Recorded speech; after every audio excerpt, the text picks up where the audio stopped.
Oui, les parents, personne politique. Une fois que j'ai validé les modifications, on a validé le texte que j'avais avant, et ça m'a aidé à demander à quelqu'un pendant un temps qui était relié à des dessins. On avait une dictature en Algérie, hein. Ça ne nous échappe pas. Et puis un beau jour, on bascule dans la guerre. Donc on est sorti d'un univers contrôlé à un univers incontrôlé et incontrôlable. Donc toute remise en cause de tout. De tout. Et voilà, face aux islamistes, face à la dictature militaire, les gens avaient besoin de se déterminer. On a été agressés par les uns et par les autres, on réagit. Qu'est-ce qu'on fait? Écrire pour moi était une suite logique. C'est après que viennent que les difficultés naissent. C'est bon, écrire quoi, comment et la littérature engagée, c'est pas très puissant. C'est plutôt même faible. On est dans le discours, quoi. Donc c'est bon pour des militants. C'est-à-dire que voilà, c'est Mao Tse-tung qui écrit un livre pour les militants et qui doivent lire son livre par cœur et l'apprendre par cœur. Mais quand on s'adresse comme ça aux gens, aux êtres humains, et c'est pas des militants, c'est des gens compliqués. L'être humain est très compliqué. Et donc, il faut de la complexité. La littérature, c'est vraiment la complexité, parce que c'est ce qui nous permet de parler à des êtres très complexes et très changeants. C'est-à-dire que voilà, il peut lire aujourd'hui votre livre aujourd'hui et le trouver fameux, et le relire demain et trouver que vraiment c'est voilà. Et donc la littérature devient, en fait, les écrivains n'écrivent pas. Ils apprennent à écrire, ils passent leur vie à apprendre à écrire. Et pourquoi vous n'avez pas continué, fait un essai de prévisionnel? C'est trop compliqué. C'est un travail pluridisciplinaire, c'est un travail de recherche. Donc on peut le faire en université, mais pas seul, on ne peut pas. Et il faut dire la politique, l'anthropologie, la religion, la sociologie. Ah oui, et puis il ne faut pas se planter en plus. La géographie, et tout. 15 volants comme Alexandre Adler. Ah oui.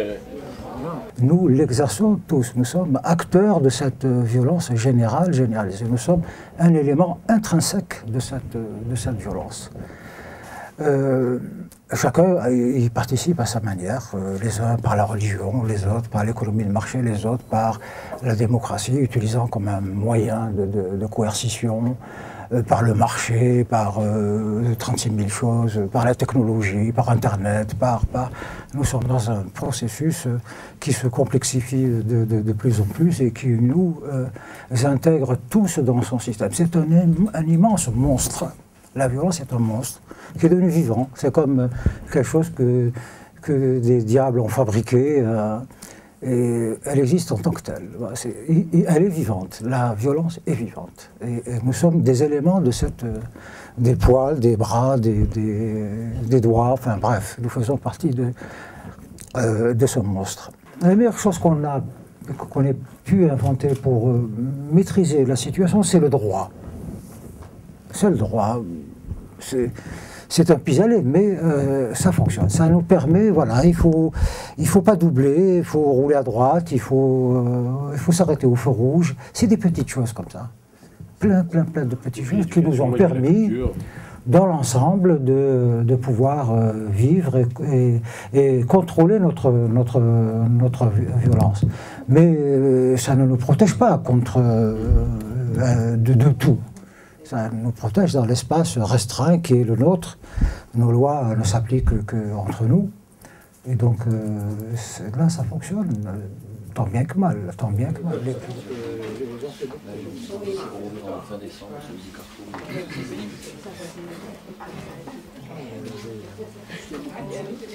Moi, je pense qu'on est en train d'assister, mais sans le comprendre, sans le voir, à la naissance d'une nouvelle religion.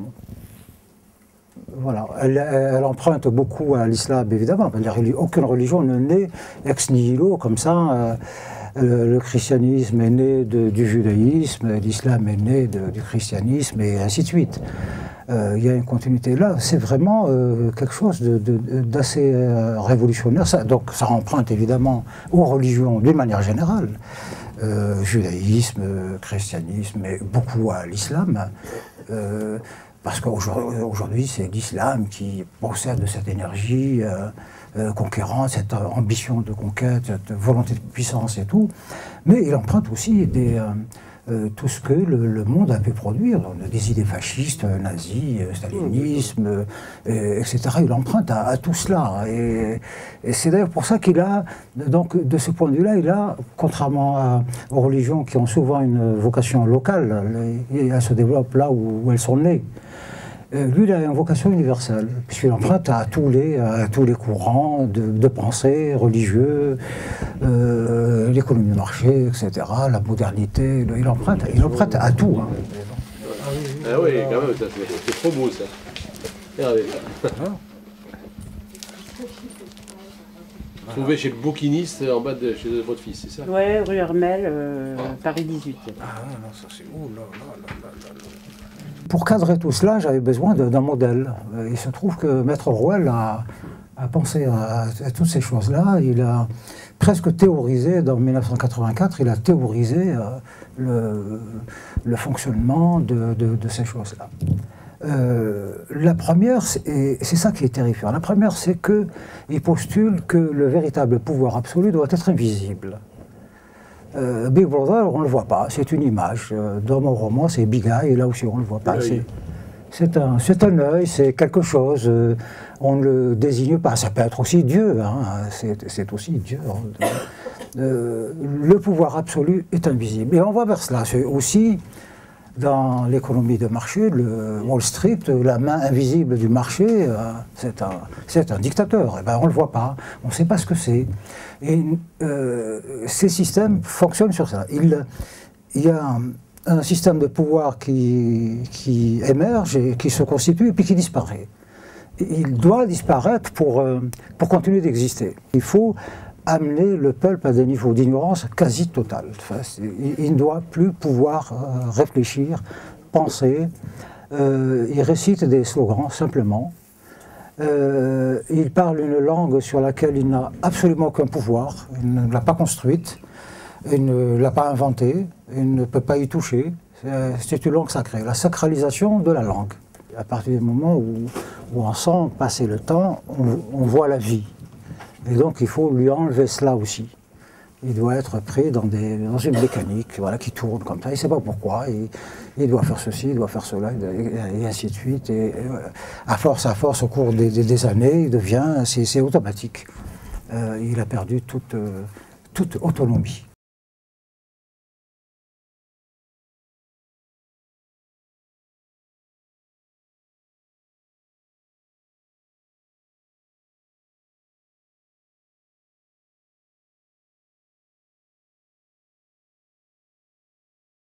Si nous étions absents, il y aurait l'air qui circule sur la terre, l'esprit de Dieu qui flotte sur les eaux, les visions paradisiaques et tout ça.